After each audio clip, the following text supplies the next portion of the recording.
As soon as they give you a boulevard and a holiday, they definitely killed you. Okay, there's no question. They killed you. There's no way. That's like their signature thing. It's like that's what they do. It's the Fed signature. Well, Candace Owens actually went there, and there's really no coming back from this.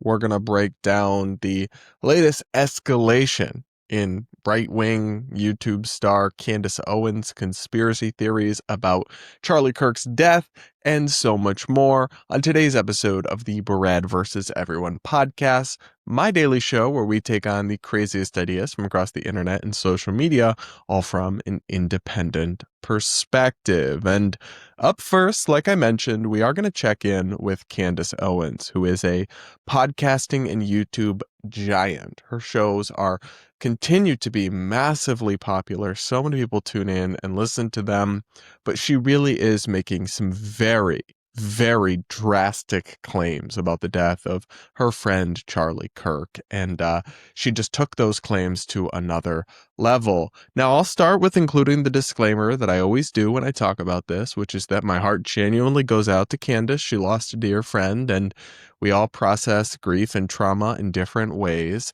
but that's not an excuse to use your massive platform to make heinous accusations without evidence. And that is what she is now doing, because Candace just came out and accused the Trump administration of killing Charlie Kirk. Yes, seriously, the Trump administration that loved Charlie, and he was one of their biggest supporters, and they gave him the Medal of Freedom, and apparently she thinks they murdered him. Well, let's listen to the clip from her latest live stream. Just really needed to just take a breather and really process everything that happened with Charlie and what it kind of means in terms of where we are. And I think it is a circumstance where we just know that he was truly betrayed in one of the most egregious ways that I think I've ever seen. It has made me lose faith in politics. It has made me fully lose faith in Trump. And my heart aches for the fact that he gave so much of his life to Trump and to politics. And they just were like, nope, that is it. It serves us or it doesn't serve us, and we want to move on. And so here's a holiday. Bro, if they try to give me a holiday, what is with them giving people a holiday after they kill them? Why is that a thing? You know what I mean? They're like, oh, Martin Luther King, what about this holiday? What about this boulevard? Anyways, let me knock it off. Like, they're going to give Charlie Kirk a boulevard. They already did. They did in Israel. They gave him freaking boulevard. It's like, as soon as they give you a boulevard and a holiday, they definitely killed you. Okay, there's no question. They killed you. There's no way. That's like their signature thing. It's like that's what they do. It's the Fed signature. It's how they sign off after they murder you. So like holiday and a boulevard. And it's never on the nice side of town either. Like Charlie Kirk Boulevard is not going to be a nice side of town. Anyways, I will be back on the 27th, you guys. Thank you guys for all the support throughout these couple of weeks, these last really kind of 6 weeks since Charlie died. And we will see you guys then. Good God. She's not implying it anymore. She's not doing the just asking questions thing. She literally said the federal government killed Charlie Kirk. There is no evidence of that. That is absolutely deranged. But also Israel and also Turning Point USA betrayed him. All three sort of involved because she thinks was going to change his position on Israel, which we don't even know if that was true. That's debatable. We could dispute it. I don't know. Regardless, the idea that all three of these groups would conspire to kill a lifelong friend and ally, dozens and dozens and dozens of people across the Trump administration, Kash Patel, Dan Bongino, Trump, Vance, all these people, as well as insiders at TPUSA and state and local law enforcement in Utah, they all conspired with Israel somehow to kill Charlie Kirk because he might have been considering changing his position publicly on an issue, is such an outlandish and insane thing to suggest, because so many people would have to be involved and so many steps would have to take place with no one leaking anything, no one raising a red flag. So many different powerful governmental institutions would all have to collude. and no real motive exists. Trump, I mean, they would not kill somebody who supported him just because he might have started criticizing Israel. Lots of people in right-wing media have criticized Israel and somehow don't find themselves even necessarily on Trump's list of people he's mad at, let alone being targeted for some sort of assassination coup by the government. It's just deranged, and it's really disrespectful and wild to throw around these heinous allegations against people, against some of his closest friends, and suggest they were in on it and tried to kill him, all as part of some bizarre conspiracy where and they named a street after him, so they must have killed him. Funny how she doesn't apply that logic to George Floyd or lots of the other people, because she actually thinks that the government had nothing to do with his death, right? It was just drug overdoses, not the guy who contributed to that by restraining him and kneeling on him in this crazy way, which I don't even want to get into that whole debate, but it's like she just pulls these things out of thin air and says, well, if they name a street after you, they must have they must have assassinated you. That's just not true. And she's just really appears to be spiraling to me. And there's a couple more points I want to make about all of this after this. AI is the future, especially for content creators. And today's sponsor, Opus Clip, is the most powerful growth tool ever built for creators. Its amazing clipping and automated editing services are used by top creators from Jubilee to Tom Segura to, of course, yours truly. One recent Jubilee clip made with Opus Clip actually got 52 million views on X. They're not 100% safe. Nothing in life is 100% safe. Driving or walking here today is not 100% safe. I could have a heart attack right now. Cannot predict it. But what we can do is try to do the best that we can with the information that we have. Opus Clip has helped people reach new audiences, drive views to long-form content, make a splash on TikTok, get started on YouTube, and so much more. Don't get left behind. To start your content journey today, check out the link in the description and get a week free of Opus Clip Pro and then 3 months at 50% off. Only available now at the link in the description. Now back to today's show. So it's just interesting that in these clips, after she throws out these theories, she constantly just goes back to things like, we know, or we all feel, right? We all can tell, we all can get it. We know this is what happened. So she often skips over the whole point of proving the thing she's asserting and just says they feel right, which is crazy to me because that's such a woke coded approach to like logic or thinking. And yet she comes from the right-wing MAGA movement. It's wild, but people are going along with it. Millions of people are tuning in along for the ride. And it really bothers me because extraordinary claims require extraordinary evidence. And she really has none. Even she has distorted the evidence she has tried to come up with. The idea that Tyler Robinson, the person who actually allegedly killed Charlie Kirk, is being prosecuted for it, was framed because of these text messages where he said the word vehicle and she just ignored and didn't show the fact that there's footage of him saying vehicle in a previous police stop. She didn't show that to her audience. All these things that make no sense. He used the word retrieve in the text messages, so they must be fake. As if the state, local, and federal governments in Utah and in the Trump administration all conspired to fake text messages. And his legal team won't be able, when they're presented in court as evidence, wouldn't be able to check the metadata or anything like that. There's just layer after layer of conspiracy and leap of logic. Then you end up in this crazy place where you were accusing all these people of some of the most heinous things imaginable based on the flimsiest of evidence. And you're just taking millions of Americans along with you for the ride. I really think it's just a reckless and reprehensible way to use the massive platform that you've been given and the trust that you've been given by those millions of people.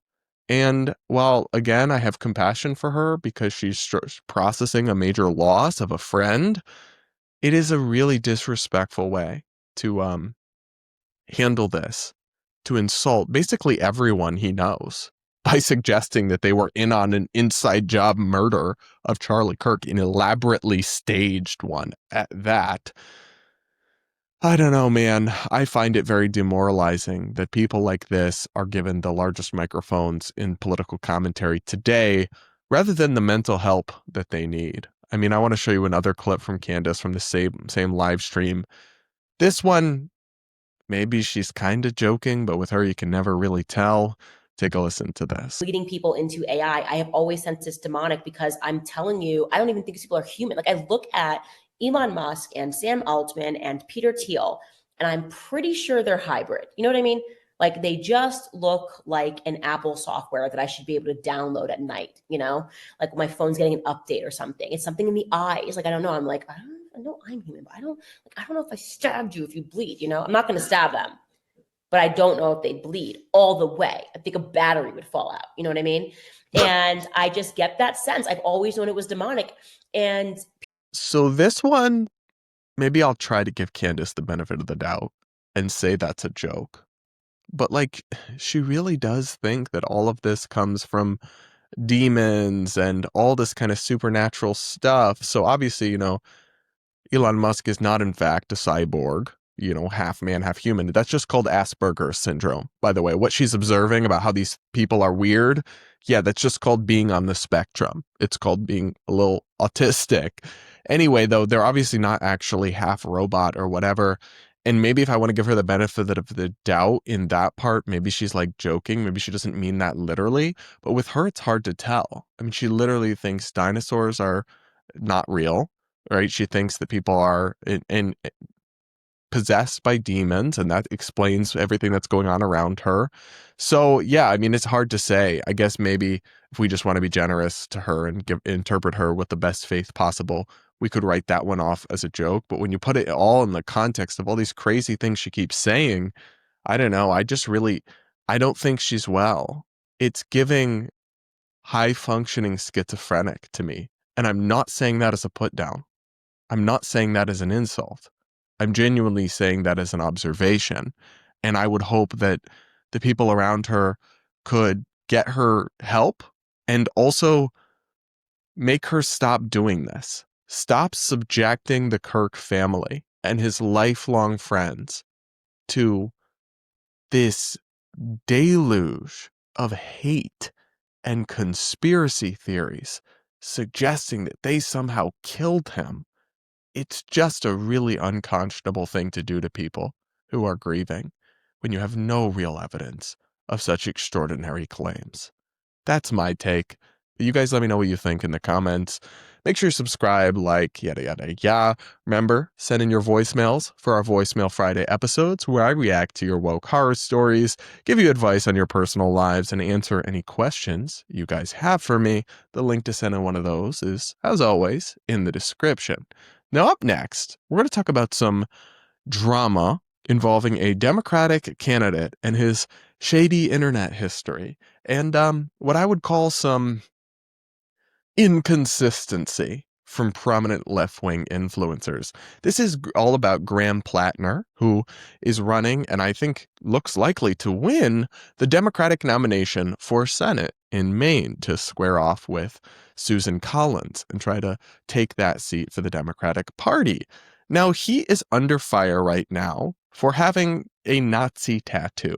And not like, oh, an Iron Cross or something that like is used in some non-Nazi contexts as well, like a literally blatant Nazi tattoo. Here is reporting from The Hill on this scandal that's engulfing his candidacy right now. Graham Plattner, the upstart Democratic Senate candidate in Maine, says he will have a tattoo on his chest removed after learning of its resemblance to a Nazi symbol. It is the latest in a string of controversies surrounding Plattner, a Marine combat veteran and oyster farmer whose entrance in the Maine Senate race was celebrated by many progressive Democrats. Sarakshi Rai, deputy managing editor here at The Hill, joins me to discuss. So Sarakshi, what is this tattoo and what does it mean? That's right, Jude. This tattoo in question that Graham Plattner has, it resembles the Totenkopf, or death's head symbol, which is basically a skull and bones, and it was adopted by Hitler's SS during the Nazi era. And it became particularly associated with the SS Totenkopf in Verbande, the branch responsible for guarding concentration camps. And this is according to the Anti-Defamation League. So a huge revelation coming out if that is indeed what is his tattoo all about. So what is Plattner saying about getting this tattoo? When did he get it? And did he know the meaning behind it when he got it? That's right. There have been conflicting reports about this. So he says that he got the tattoo in 2007 in Split, Croatia, and that he and other Marines had chosen a terrifying looking skull and crossbones off the wall, and that skull and crossbones are pretty much the standard military thing. He also said on the Pod Save America podcast that I am not a secret Nazi, adding that he was a lifelong opponent of Nazism and anti-Semitism. And he said that in a statement to the Associated Press that it wasn't until he started hearing from reporters and DC insiders that this tattoo resembled a Nazi symbol. He also said that he would have not gone through his life having it on his chest if he knew that, and that anyone insinuating that is quote unquote disgusting, and that he's already planning on getting it removed. Now, I should note that this version of events where he's just had this tattoo all these years and didn't really know what it was is not necessarily true. That's what he's saying. But there's been some reporting that he used to brag about the tattoo and he did know it was a Nazi tattoo and he didn't have it removed.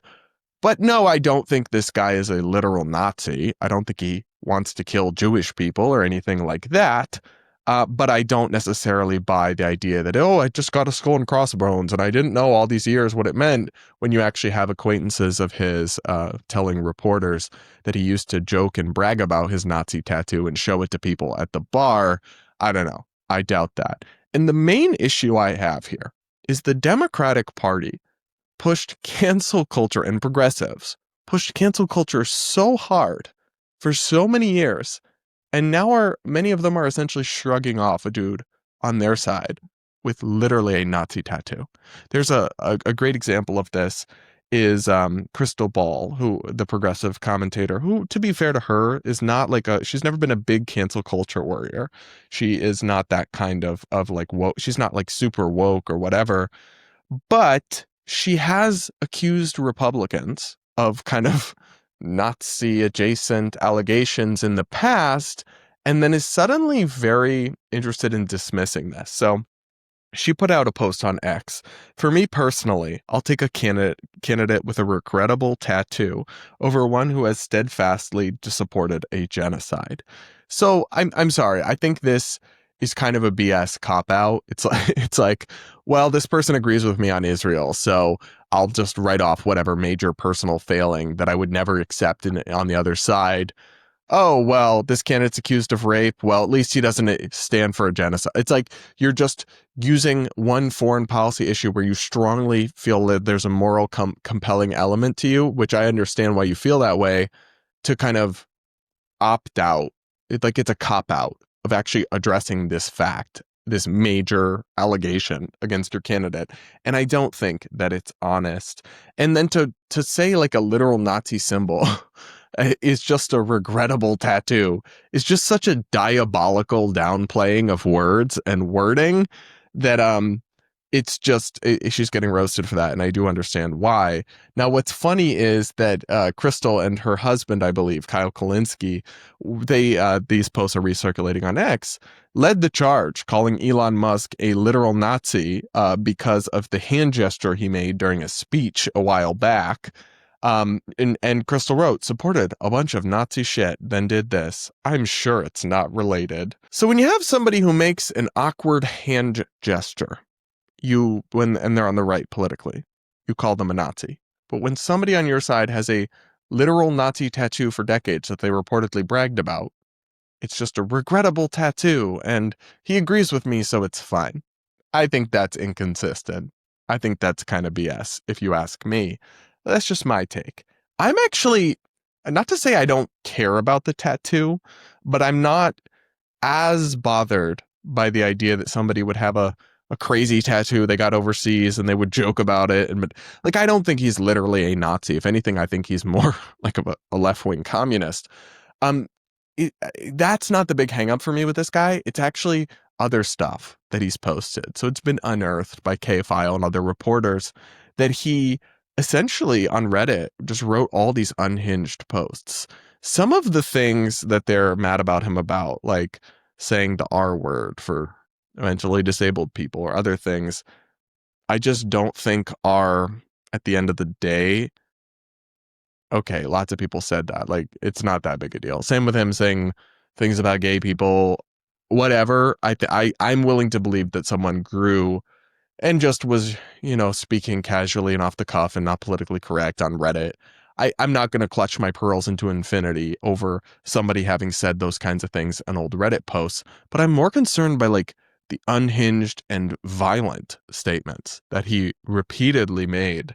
So I'll give you a couple examples of these reported by the Bangor Daily News. Plattner also made references to political violence in several posts. In 2018, he said in response to a thread in which someone invoked leaving the U.S. due to Trump-era immigration policies, "Fight until you get tired of fighting with words, and then fight with signs and fists and guns if need be." In other 2018 posts, first reported by Politico, Plattner said to those who expect to fight fascism without a good semi-automatic rifle that they ought to do some reading of history.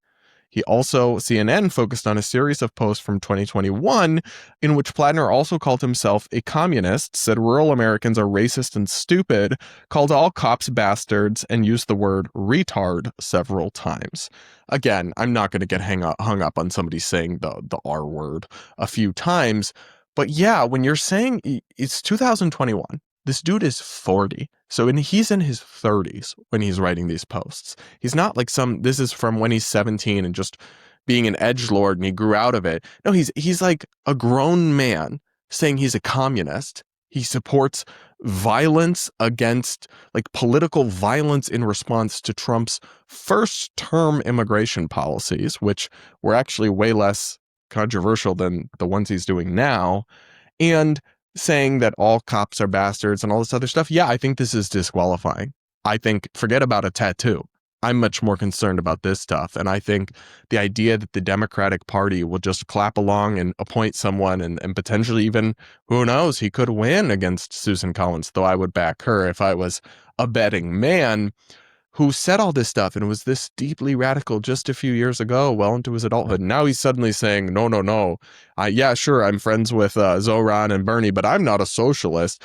Dude, a couple of years ago, at 35 or whatever, you're saying you were a communist and you want armed revolution. So I don't believe you. I don't know. I think that's much more disqualifying than the tattoo, although I do appreciate why the hypocrisy involving the tattoo is so infuriating for people. I absolutely do. What do you guys think? Have you seen all this controversy? Do you agree with me that some progressive commentators are kind of twisting themselves in pretzels here? Let me know in the comments. Make sure to subscribe, like, yada, yada, yada.